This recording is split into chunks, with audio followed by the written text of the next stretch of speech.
7 foot की चुड़ैल सुनकर चौंक गए। ये मैं नहीं कह रहा, ये कहना है भोपाल के चित्रकुटीर कॉलोनी के लोगों की। वहाँ के लोगों का कहना था कि एक 7 फुट की चुड़ैल बड़े ही रहस्यमयी तरीके से उस कॉलोनी के छोटे बच्चों को लेकर गायब हो जा रही है। कहानी की शुरुआत होती है और हमें दिखाया जाता है कि रात के समय पूरा कॉलोनी गहरे नींद में सो रहा होता है और तभी कॉलोनी की एक छोटी बच्ची अपने घर के बाहर आती है और हम देखते हैं कि एक लंबे कद की चुड़ैल लोरी गाकर उस बच्ची को अपने पास बुलाती है। तभी उस बच्ची का दादा दौड़कर घर के बाहर आता है और उसे बचाना चाहता है, पर वो चुड़ैल देखते ही देखते बच्ची को लेकर धुंध में कहीं गायब हो जाती है और बच्ची का दादा और उस कॉलोनी के सारे लोग हाथ मलते रह जाते हैं। गाइस, चुड़ैल का नाम सुनकर डर किसे नहीं लगता। चुड़ैलों के बारे में बहुत अजीब अजीब सी बातें कही जाती है। इस बारे में हम कहानी के अंत में बात करेंगे। नेक्स्ट सीन में हमें दिखाया जाता है कि एक औरत अपने 2 बच्चों के साथ इसी कॉलोनी में रहने आती है और यहाँ हमें पता चलता है कि ये इस औरत का ससुराल है और ये अपने हस्बैंड के साथ कहीं और रहा करती थी, पर रिसेंटली उसके हस्बैंड की डेथ हो जाती है और मरते समय वो ये कहकर मरता है कि उसके जाने के बाद उसके बच्चों को उसके दादा दादी के पास लेकर चली जाना। इसीलिए वो औरत अपने बच्चों को लेकर इस कॉलोनी में चली आती है, इस बात से अनजान कि यहाँ उस 7 फुट की चुड़ैल ने क्या आतंक फैलाया हुआ है। कॉलोनी के लोग दोनों बच्चों को देखकर घबरा जाते हैं क्योंकि उस चुड़ैल मंथरा ने अब तक कॉलोनी के सारे बच्चों को गायब कर दिया था। अगले सीन में हमें दिखाया जाता है कि वो बूढ़ा आदमी इस औरत को मंथरा के बारे में बताता है और अपने बच्चों पे नजर रखने को कहता है, पर ये औरत इस बात को उतना सीरियसली नहीं लेती है। अब हमें दिखाया जाता है कि इस घर में एक नौकर नौकरानी थे जो बड़े ही रूड होते हैं। इन्हें याद रखिएगा, इस कहानी में इनके भी राज हैं। अब रात होती है और हम देखते हैं कि वो 7 फुट की चुड़ैल लोरी गाते हुए कॉलोनी में आ जाती है और इस औरत के दोनों बच्चे गेट खोलकर चुड़ैल मंथरा के पास चले जाते हैं और मंथरा दोनों बच्चों को लेकर धुंध में कहीं गायब हो जाती है और फिर से बच्ची का पूरा परिवार और कॉलोनी के सारे लोग रोते रह जाते हैं। जस्ट इमेजिन कि अगर आपके गाँव मोहल्ले या शहर में ऐसा हो रहा हो तो आप क्या करते, क्योंकि ये भोपाल शहर की एक सच्ची घटना है। अगले दिन पुलिस की एक टीम इस घटना की तहकीकात के लिए इस कॉलोनी में पहुंचती है। पूछताछ के दौरान हमें दिखाया जाता है कि कॉलोनी के लोग पुलिस पर विश्वास नहीं कर रहे थे क्योंकि इससे पहले भी पुलिस की एक टीम इस केस की छानबीन कर रही थी, पर पुलिस कुछ भी पता नहीं कर पाती है। कॉलोनी के लोग पुलिस को बताते हैं कि एक 7 फुट की चुड़ैल है जो बच्चों को धुंध में लेकर गायब हो जाती है। वो इंसान नहीं है जो कोई पुलिस उसे पकड़ पाए। उनमें से हेड ऑफिसर सबको यकीन दिलाता है कि जल्द से जल्द वो इस कॉलोनी के गायब हुए बच्चों को ढूंढ कर रहेगा। वो बूढ़ा आदमी पुलिस को उस जगह पर ले जाता है जहाँ से वो चुड़ैल बच्चों को लेकर धुंध में कहीं गायब हो जाती थी और अब शुरू हो जाती है पुलिस की छानबीन। ये लेडी ऑफिसर फोन पर किसी से बात करती है और अपने हेड ऑफिसर से बताती है कि इस 7 फुट की चुड़ैल की कहानी बहुत पुरानी है। उसकी दादी भी उसे 7 फुट की मंथरा चुड़ैल के बारे में बताया करती थी। इस पर वो हेड ऑफिसर कहता है, मुझे यकीन नहीं हो रहा है कि इस जमाने में भी कोई 7 फुट की चुड़ैल हो सकती है। चाहे जो भी हो, इस कहानी की तह तक तो मैं पहुँच कर रहूंगा। ये कहकर वो ऑफिसर अपने टीम के लोगों से कहता है, जिस जगह से वो चुड़ैल बच्चों को लेकर गायब होती है पता करो उस जगह से हाईवे कितनी दूरी पर है और जिस टाइम पर चुड़ैल बच्चों को लेकर गायब हुई है उस टाइम पर पास वाले हाईवे से कौन कौन सी गाड़ी गुजरी थी। सीसीटीवी कैमरा की फुटेज की मदद से उन गाड़ियों के नंबर निकालो, मैं भी तो देखूं ये चुड़ैल हवा में उड़ती है या गाड़ियों में। वो हेड ऑफिसर अपने जूनियर से ये भी कहता है कि इस कॉलोनी के जितने भी लोग हैं उन सबका बायोडाटा निकालो। पुलिस की पूरी टीम जोर शोर से काम पर लग जाती है। इधर वो औरत जिसके बच्चों को चुड़ैल लेकर गई थी वो बहुत परेशान थी और अपने बच्चों को खोजने के लिए बाहर निकल जाती है। तभी कॉलोनी का वो बूढ़ा आदमी उसे रोकता है और कहता है, कहाँ ढूंढोगी तुम अपने बच्चों को, वो चुड़ैल है कोई इंसान नहीं। वो औरत मजबूर होकर रोने लगती है। इधर वो जूनियर ऑफिसर इस कॉलोनी के सारे मेंबर्स का बायोडाटा लेकर अपने हेड ऑफिसर के पास पहुंच जाता है और बताता है कि कॉलोनी के सारे लोगों का बायोडाटा तो एकदम क्लियर है सिवाय इन 3 जोड़ियों को छोड़कर।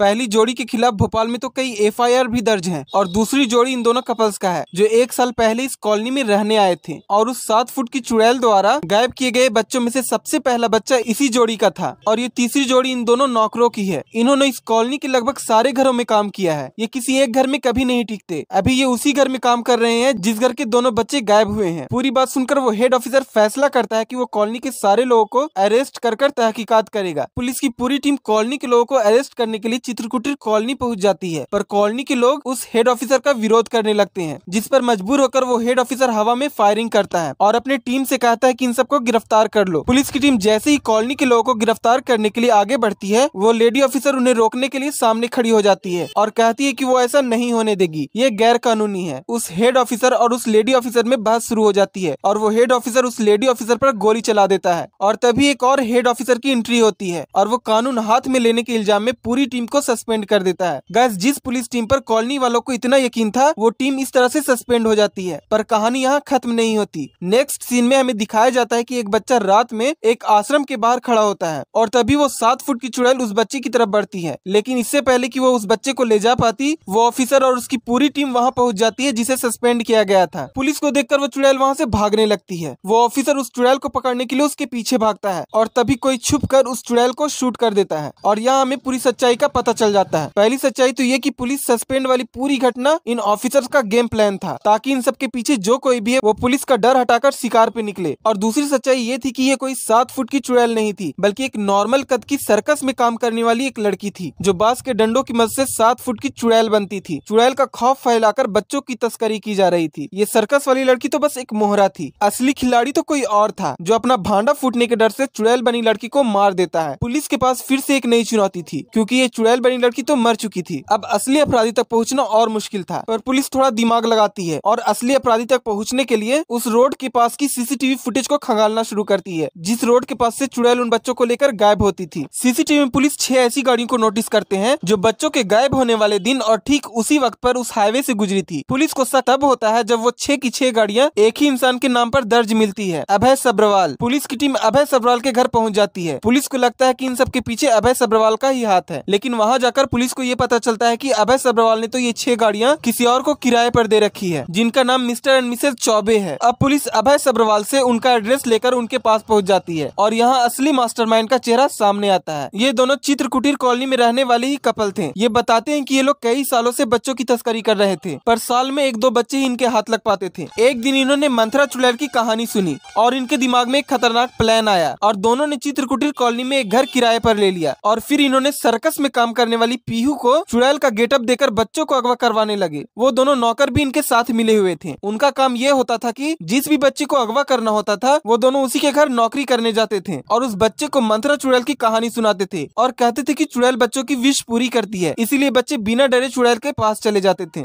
सारा खेल पुलिस के सामने आ जाता है। उन दोनों से सारे बच्चों को छुड़ा लिया जाता है और उन्हें जेल भेज दिया जाता है और इस तरह से इस घटना का अंत होता है। चैनल को सब्सक्राइब करना और वीडियो को लाइक करना बिल्कुल भूलें। Thank you for watching.